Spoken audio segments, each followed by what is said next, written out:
Who's the brainless meatball now? Movie के starting में एक आइलैंड को दिखाया जाता है जहाँ पर तीन फ्रेंड अपने वेकेशन के लिए आए हुए थे। स्टार्टिंग में हमें टेरसा और कैलेब को दिखाया जाता है जो कि दोनों एक लड़की जिसका नाम जेसिका था उसके बारे में बात कर रहे थे कि शायद उसकी तबीयत ठीक नहीं है। इसी कारण टेरसा अपने फ्रेंड जेसिका के पास जाती है और उसे बुक रीड करके सुनाती है। लेकिन कुछ ही देर में हमें पता चलता है जेसिका पूरी तरह से पोजेस है। साथ ही में वो बुक जो रीड कर रही थी वही बुक के वर्ड जेसिका बिना पढ़े ही बोलने लगती है। साथ में वो बेड से भी नीचे गिर जाती है और जब टेरसा उसे उठाने जाती है तब जेसिका के मुंह से बुरी तरह से उल्टियां हो रही थी, झाग निकल रहे थे। तभी वो अपनी फ्रेंड टेरसा के बालों की चोटी पकड़ती है और उसके सिर के बालों के साथ ही नोच देती है। टेरसा बहुत बुरी हालत में कैलेब के पास आती है लेकिन तब तक जेसिका भी वहाँ पे पहुंच चुकी थी जो कि खुद के फेस पे ड्रोन चला देती है और खुद पानी में गिर जाती है। ये लोग अपनी फ्रेंड जेसिका को बचाने के लिए पानी में कूदते हैं लेकिन टेरसा को दिखाई देता है कि जेसिका ने अपने फ्रेंड कैलेब का सिर धड़ से उखाड़कर बाहर फेंक दिया है। और यहाँ से स्टार्ट होता है एविल डेड राइज मूवी। अब ये इतना बड़ा कोहराम क्यों मच रहा था, इसी कारण ये कहानी एक दिन पहले शिफ्ट हो जाती है। यहाँ हम एक वैथ नाम की लड़की को देखते हैं जो कि डीजे आर्टिस्ट थी लेकिन उसे लग रहा था कि वो प्रेग्नेंट है। इसी कारण वो प्रेगनेंसी टेस्ट करती है जहाँ पे वैथ को पता चल जाता है कि वो प्रेग्नेंट है। इसी कारण वो अपना काम छोड़कर अपनी बहन के पास मिलने के लिए चली जाती है। सीन यहाँ एक फैमिली पे शिफ्ट होता है जहाँ पर एली एक टैटू आर्टिस्ट थी, साथ ही में उसके 3 बच्चे हैं। डैनी एक लड़का है जिसके पास ब्रिजेट है और साथ में छोटी लड़की का नाम कैसी।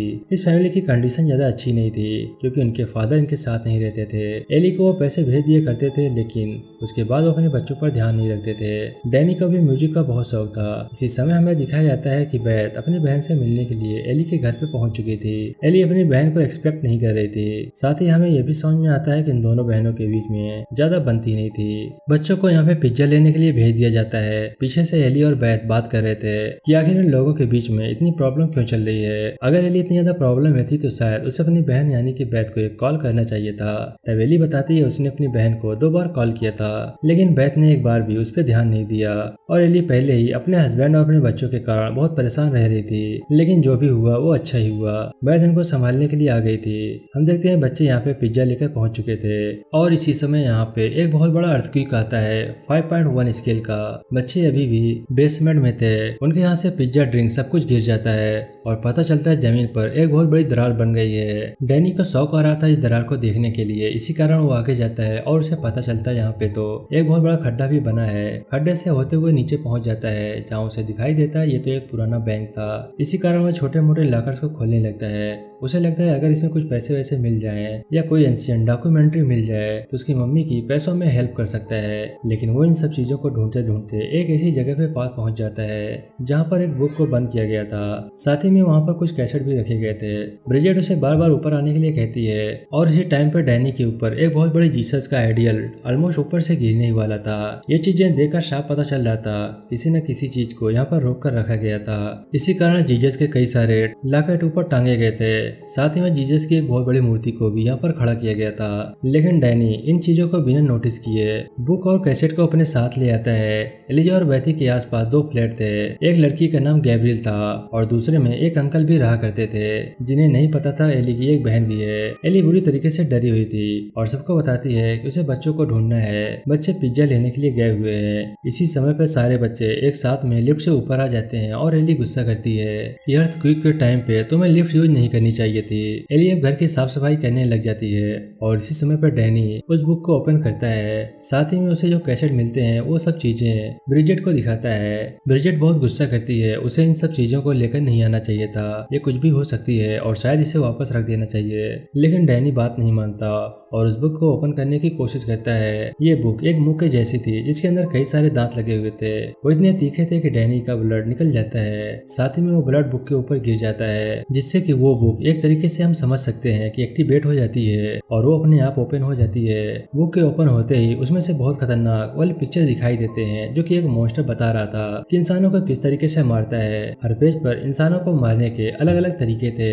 ब्रिजेट और डैनी दोनों देखकर डर गए थे, इसी कारण वो बुक को बंद कर देते हैं। बैथ कैसी को नहलाने के लिए लेकर जाती है। साथ ही में डैनी अभी भी नहीं रुका था, उसे म्यूजिक का शौक था, इसी कारण वो कैसेट को प्ले कर देता है जहाँ पर उसे पहले कैसेट सुनने पे पता चलता है कि ये ये बुक प्रीस्ट को मिली थी, जिसके बाद में कुछ प्रीस्ट ने मिलकर इस बुक के ऊपर रिसर्च करने के बारे में सोचा कि आखिर शैतान क्या होता है और अगर वो हेल से निकलकर दुनिया में पहुंच जाए तो वो किस तरीके से इंसानों को खत्म कर सकता है। लेकिन जब ये बात चर्च तक गई तो बड़े फादर और पोप्स ने प्रीस्ट को मना कर दिया कि आप लोग इस पर रिसर्च नहीं कर सकते, ये बहुत ही खतरनाक बुक है। और अब सेकंड कैसेट सुनने के बाद में डैनी को इन्हीं प्रीस्ट की आवाजों के साथ में कुछ आवाजें ऐसी भी आती है जो कि पोजेस थी। ऐसा लग रहा था कि उस बुक से एविल सोल बाहर निकल चुकी है और अपने विक्टिम को ढूंढ रही है। एली कुछ सामान रखने के लिए बेसमेंट में जाने वाली थी, इसी कारण वो लिफ्ट में एंटर करती है। डैनी अभी भी उन म्यूजिक कैसेट को सुन रहा था कि तभी वहाँ पर जो बुक रखी थी वो अपने आप सारे पेजेस पलटने लगते हैं और इसी के साथ एली के ऊपर अटैक होना शुरू हो जाता है। एली को बहुत बुरी तरीके से मारा पीटा जाता है, पूरी की पूरी लिफ्ट टूट जाती है और अब उसके हाथ पैर गर्दन हर चीज को रस्सियों से जकड़ लिया जाता है। एली हवा में थी और उसके एक एक हड्डियों को तोड़ दिया जाता है। एली की हालत बहुत ज्यादा खराब थी। इसी के साथ में घर में पता चलता है कि लाइट चली गई है, लेकिन आसपास के घरों में लाइट आ रही थी। तब बैथ और डैनी दोनों मिलकर इधर उधर की लाइट के वगैरह चेक करते हैं। इसी समय दरवाजा खुलता है और एली एंटर करती है। बैथ, डैनी, ब्रिजेट और कैसी एक साथ में थे और डरे हुए थे कि आखिर एली किस तरीके से अंदर चलती हुई आ रही है। एली डायरेक्ट किचन में जाती है, गैस ऑन करती है और अंडों को तोड़ने लगती है। बच्चे पूछने लगते हैं कि मॉम आखिर आप क्या कर रही हैं? जहाँ पे एली बहुत ही क्रीपी सी स्माइल देती है और बहुत ही डरावना लुक था उसका और वो अपने बच्चों की तरफ देखती है। एक सेकंड के लिए खुद एली थी जो कि अपनी बहन बैथ को बताती है कि मेरे अंदर कोई आत्मा है जो कि मेरे बच्चों को नुकसान न पहुंचाए, इसी कारण तुम इन्हें यहाँ से लेकर चली जाओ। एली को कुछ समझ नहीं आता और इसी समय एली बहुत सारी वोमिट करती है, इतनी सारी कि कोई देख भी नहीं सकता। अब एली को हॉस्पिटल ले जाने के लिए बाहर आते हैं, लेकिन उन्हें पता चलता है लिफ्ट और फायर एग्जिट दोनों ही पूरी तरह से टूट चुके हैं। हो सकता है या तो ये अर्थक्वेक के कारण हुआ हो या फिर एविल सोल कर रही हो। इसी कारण अब एली को वापस घर के अंदर लाया जाता है और उसे बेड पर लिटा दिया जाता है। उसकी बार बार आइज क्लोज करने की कोशिश की जाती है, लेकिन उसकी आई फिर से ओपन हो जाती है। गैब्रियल और वो अंकल मिलकर कोई दूसरा रास्ता ढूंढने की कोशिश करते हैं, साथ ही में गन वगैरह भी लेने के लिए जाते हैं। बैथ को यकीन नहीं हो रहा था कि आखिर एकदम से एली के साथ ये क्या हो गया। इसी के साथ में बच्चे भी बुरी तरीके से डरे हुए थे। जब सब यहाँ से चले जाते हैं तो बैथ अपनी बहन के पास में आकर बैठती है कि आखिर उसने ये सारी चीजें एक्सपेक्ट नहीं की थी कि आखिर वो बच्चों को कैसे फेस करेगी, वो अकेले मिलकर इन बच्चों को कैसे संभालेगी। और इसी समय एली की एक बार फिर से आंख खुल जाती है, जैसा कि सबको लगा था कि वो मर गई है, लेकिन वो मरी नहीं थी। देखते ही देखते वो उठने के बाद सब पर अटैक करना शुरू करती है। सबसे पहले तो वो इतनी जोर से चिल्लाती है कि पूरे घर के दरवाजे, खिड़कियां, हर चीज टूटने लगती है। साथ ही में उसकी बॉडी इतनी ज्यादा गर्म थी कि बैथ अपनी बहन एली को उठाकर एक बाथ टब में ले जाती है ताकि उसकी बॉडी थोड़ा नॉर्मल हो जाए। लेकिन एली उस बाथ टब से निकलकर सीधा ऊपर की तरफ चली जाती है। दीवार पर चढ़ती हुई टूटे हुए कांच के टुकड़े में से वो एक टुकड़े को उठा लेती है। उसी समय बाथरूम से बैथ और डैनी बाहर भाग जाते हैं। एली बाहर आती है और एक कांच के टुकड़े को उठाकर सीधा बैथ की तरफ भागने लगती है और उसके हाथ में घुसा देती है। इसके बाद वो अपनी बेटी ब्रिजेट के ऊपर अटैक करती है। एली के हाथ में टैटू बनाने वाली मशीन आ गई थी जिससे वो स्टार्ट करती है और ब्रिजेट की आंखों में डालने वाली थी, लेकिन वो उससे पहले अपने दिमाग में घुसा देती है और उसके बाद ब्रिजेट के गालों पर चला देती है। तभी पीछे से डैनी आता है जो कि चीयर की मदद से अपनी मॉम को बहुत दूर फेंक देता है। ये सब मिलकर उसे घर से बाहर निकाल देते हैं। जहां बाहर आने के बाद एली को कुछ लड़के मिलते हैं जिसमें से वो एक लड़के की आंख निकाल देती है और मुंह से फेंक के किसी दूसरे लड़के के गले में डाल देती है। यहाँ बैथ ने अपने घर के दरवाजे को बंद कर दिया था, साथ ही में दरवाजे पर एक भारी टेबल भी लगा दिया था।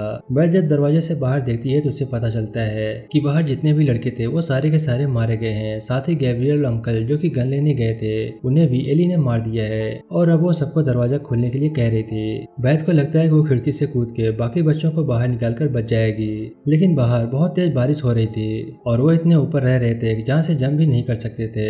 इसी समय ब्रिजेट डैनी के ऊपर चिल्लाने लगती है कि मैंने तुम्हें पहले ही कहा था, तुम्हें इस बुक को रख देना चाहिए था, ये सब तुम्हारी गलती है।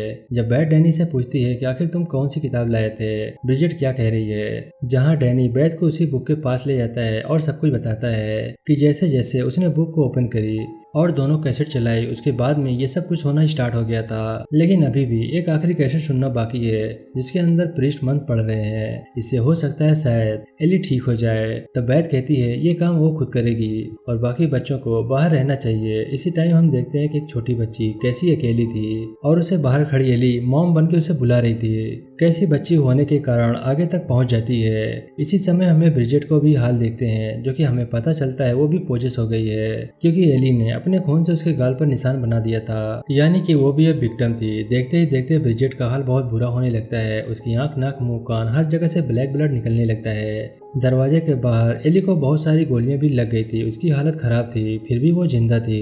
अब वो केसी को अपने पास बुलाने लगती है कि बेटा मेरे पास आओ, मैं तुम्हारी मम्मी हूँ, मैं तुम्हें कुछ भी नहीं करूंगी। केसी को लगता है वो उसकी मम्मी है, इसी कारण वो दरवाजा खोल देती है और उसी समय एली अपनी बेटी की गर्दन पकड़ लेती है। ये आवाज सुनकर बेथ और डैनी बहुत तेज भागते हुए बाहर आते हैं और केसी को छुड़ाकर दरवाजा वापस से बंद करते हैं, जहाँ एक और शानदार सीन देखते हैं कि एली दरवाजे को बहुत जोर जोर से पीट रही थी। डैनी और केसी एक साथ में थे, जहाँ पर बेथ ब्रिजेट को देखने के लिए जाती है। ब्रिजेट इस समय किचन के प्लेटफॉर्म पर बैठी थी और उसने भी गैस स्टार्ट कर रखा था।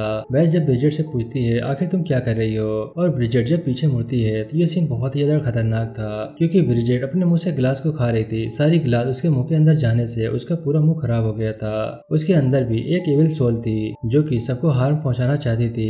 इसी कारण अब बेथ को पकड़ लेती है और ब्रिजेट के हाथ में एक कटर आ जाता है, जिससे कि वो बेथ का पूरा पैर छील लेती है। गाइस, ये सीन भी बहुत ज्यादा खतरनाक था। एक तरफ एली पागलों जैसे दरवाजे को पीट रही थी क्योंकि उसे मजा आ रहा था कि ब्रिजेट बाकी सभी लोगों की जान ले रही है। वहीं ब्रिजेट अब कमरे के अंदर पहुंच जाती है डैनी और केसी को मारने के लिए, लेकिन केसी के हाथ में एक स्टिक थी जहां पर उसकी डॉल भी लगी हुई थी और वही स्टिक अब ब्रिजेट के आर पार हो जाती है। ब्रिजेट उसी टाइम रुक जाती है और इसका मतलब था केसी ने अपनी बहन को खुद मारा। वो बहुत ज्यादा परेशान थी, लेकिन बेथ उसको समझाती है तुम्हारी डॉल ने तुमको बचा लिया। अब ब्रिजेट कुछ न कर सके, इसीलिए डैनी ने उसे एक बेड के अंदर लपेट दिया था। बेथ तब उस कैसेट को स्टार्ट करने वाली थी, इसी कारण वो दरवाजा बंद कर लेती है और कैसेट स्टार्ट कर लेती है, जहाँ पर उसे आगे की चीजें सुनाई देती है कि कैसे ये बुक 3 पार्ट के अंदर बटी हुई है और ये उसका पहला पार्ट है, यानी कि 2 बुक्स अभी भी बाकी हैं। अगर एक बार ये आत्मा बाहर निकल जाती है तो उसे खत्म करने का कोई तरीका नहीं है, या तो आप खुद मर सकते हो या फिर इससे भाग सकते हो। ये आत्मा कभी भी खत्म नहीं होगी। अब तक यहाँ पर एली को भी पता चल चुका था कि वो घर के अंदर कैसे एंटर कर सकती है। डैनी बाहर की तरफ देखता है कि आखिर उसकी मॉम अभी कहाँ पर है, लेकिन उसे बाहर कुछ भी दिखाई नहीं देता। तब उन्हें अपने घर के ऊपर से आवाजें आने लगती है, जहाँ उन्हें पता चलता है कि एली स्टेप की मदद से घर के अंदर एंटर कर चुकी है। साथ ही में ब्रिजेट वापस से जिंदा हो गई थी, जो कि बेडशीट के अंदर लिपटी हुई थी। फिर भी वो डैनी के ऊपर कंटिन्यूसली अटैक कर रही थी। उसके हाथ में एक नाइफ लग जाता है, जो कि वो डैनी के हाथ में घुसा देती है। डैनी ब्रिजेट को रोकने की बहुत कोशिश करता है, लेकिन ब्रिजेट भी अपने मुंह से खून की उल्टी कर देती है डैनी के ऊपर। तभी आग की मदद से ब्रिजेट को काफी जला देता है। इसी के साथ में एली उस कमरे में पहुंच जाती है जहाँ पर बेथ कैसेट को प्ले कर रही थी। अब वो खुद आगे की स्टोरी अपने मुंह से बताती है, उसे कोई नहीं मार सकता, आज की शाम वो सब मरेंगे। बेथ भागते हुए बाहर आ जाती है, जहाँ उसे दिखाई देता है कि डैनी की हालत बहुत ज्यादा खराब है। ब्रिजेट उसे ऑलमोस्ट मार चुकी है और जलने के बाद भी वो उस पर अटैक कर रही थी। केसी बेड के नीचे छुपी हुई थी। एली ने बेथ को पकड़ लिया था और उसे पता चलता है कि बेथ प्रेग्नेंट है, यानी कि आज वो 2 सोल्स को मारेगी। इसी कारण वो बहुत ज्यादा खुश थी। केसी को अपने पास में एक सीजर मिल जाता है, जिसको वो बेथ की तरफ फेंकती है। बेथ उस सीजर को एली के मुंह में घुसा देती है, जिसके बाद अब एली और केसी दोनों इस घर से भागने की कोशिश करते हैं, लेकिन बाहर आने के बाद नजारा और भी ज्यादा खतरनाक था। हर एक इंसान मरा हुआ था। बेथ को लगता है ये दोनों फायर एग्जिट से होकर भाग जाएंगे। इसी के साथ वो अपने पास वाले अंकल की बंदूक भी उठा लेती है। एली, जिसके मुंह के अंदर सीजर घुसी हुई थी, वो वापस से जिंदा हो जाती है और बाहर आने लगती है। बेथ उसे शूट करती है, जहाँ उसका एक पैर टूट जाता है। वापस से उसे शूट करती है, जहाँ पर उसका एक हाथ भी कट जाता है, लेकिन अभी भी एली नहीं रुक रही थी। साथ ही में जितने भी लोग थे वहाँ पे वो सारे ज़ॉम्बी बनके खड़े हो जाते हैं, यानी कि वो सभी पोजेस थे और कहने लगते हैं कि इनमें से कोई भी नहीं बचेगा। केसी को समझ में आता है कि लिफ्ट इसलिए बंद नहीं हो रही है क्योंकि वहाँ पे एक चाबी अटकी हुई है। वो चाबी को निकाल लेती है और बेथ भी इसके अंदर आ जाती है। उसी समय लिफ्ट आराम से बंद हो जाती है, लेकिन उसी समय पता चलता है कि लिफ्ट के अंदर खून बढ़ने लगा है। ये दोनों ऑलमोस्ट उस लिफ्ट के अंदर पूरे खून से भर गए थे। देखते ही देखते वो खून के अंदर डुबा देते हैं। लिफ्ट जैसे ही बेसमेंट में आती है तो खून से भर के वो लिफ्ट खुल जाती है, जहाँ पे खून के साथ में ये दोनों भी बाहर आ जाते हैं। अब इन्हें बस अपनी गाड़ी स्टार्ट करनी थी और यहाँ से भागना था, लेकिन तब तक एली भी वहाँ पे पहुँच गई थी। अब हमें पता चलता है कि एली के साथ उसके बच्चे डैनी और ब्रिजेट, जो कि पूरी तरीके से पोजेस हो गए थे, वो भी उसके बॉडी के अंदर आ जाते हैं, यानी कि एक बहुत बड़ा सा क्रिएचर बन जाता है। बेथ और केसी अभी भी छुप छुप के गाड़ियों के आसपास से बाहर निकलने की कोशिश कर रहे थे कि दोनों ऑलमोस्ट एक शटर से बाहर निकल चुके थे, लेकिन तभी एली पीछे से आकर अपनी बेटी केसी को ले जाती है। अब आखिरकार बेथ वहाँ से कैसे भाग सकती थी। वो केसी को बचाने के लिए उसी ट्रक के अंदर पहुंचती है जहां पर शटर भी था। अपने हाथ के अंदर एक गैजेट ले लेती है, जिससे कि एली जैसे ही उसके ऊपर जंप करती है तो बैथ उसे कट करती जाती है, लेकिन एक टाइम ऐसा आता है जब बैथ के हाथ से वो गैजेट गिर जाता है। एली के हाथ में उसके 2 बच्चे भी थे, जो कि मिलकर बैथ को स्लाटर के अंदर काटने वाले थे, लेकिन उसी समय केसी उस मशीन को बंद कर देती है। बैथ एक बार फिर से उस गैजेट को अपने हाथ में उठा लेती है और कटर को ऑन करने के बाद एली के साथ उसके बच्चों को उसी के अंदर डालने लगती है, जिससे कि उसकी पूरी बॉडी ऑलमोस्ट खत्म हो गई थी। लेकिन अभी भी एली का सर बचा हुआ था, जो कि अभी भी बहुत बुरी बुरी बातें कर रहा था। बैथ अब एक सेकंड नहीं रुकती और उसके सर को उस स्लाटर के अंदर डाल देती है। बैथ अपने साथ में केसी को लेकर वहां से भाग जाती है, लेकिन कहानी अभी खत्म नहीं हुई। इसी समय हम एक लड़की को देखते हैं जो कि एली की बिल्डिंग में रहती थी, और आप बिलीव नहीं करेंगे, इसी लड़की का नाम जेसिका है। यानी कि कहानी फिर से स्टार्टिंग में पहुंच जाती है। जेसिका इस समय अपनी फ्रेंड टेरेसा से बात कर रही थी कि वो कुछ ही देर के अंदर उसे पिक करने के लिए आ रही थी, लेकिन जेसिका को पता चलता है जमीन पे हर जगह खून गिरा हुआ है और यहाँ पे कुछ तो बहुत बुरा हुआ है, और वो किसी को कॉल करती है, लेकिन इससे पहले ही वो डेविल सोल जो कि एली के अंदर से निकलती है और मरी नहीं थी, बस उसका विक्टिम मरा था। वो जाकर जेसिका को पोजेस कर देती है और इसी के कारण हमें दिखाया जाता है जेसिका पोजेस होने के बाद टेरेसा और कैलेब को मार देती है। यानी कि इस कहानी का सेकंड पार्ट तो डेफिनेटली बनने वाला है, क्योंकि जेसिका अभी मरी नहीं थी, यानी कि वो अभी भी कहीं नहीं गई थी। और इसी के साथ ये शानदार मूवी यहीं पर समाप्त हो जाता है। आई होप कि वीडियो को पसंद आया होगा। वीडियो अच्छा लगा तो प्लीज वीडियो को लाइक करके चैनल को सब्सक्राइब करना मत भूलिएगा। मैं मिलता हूँ आपसे नेक्स्ट वीडियो में, तब तक के लिए बाय बाय।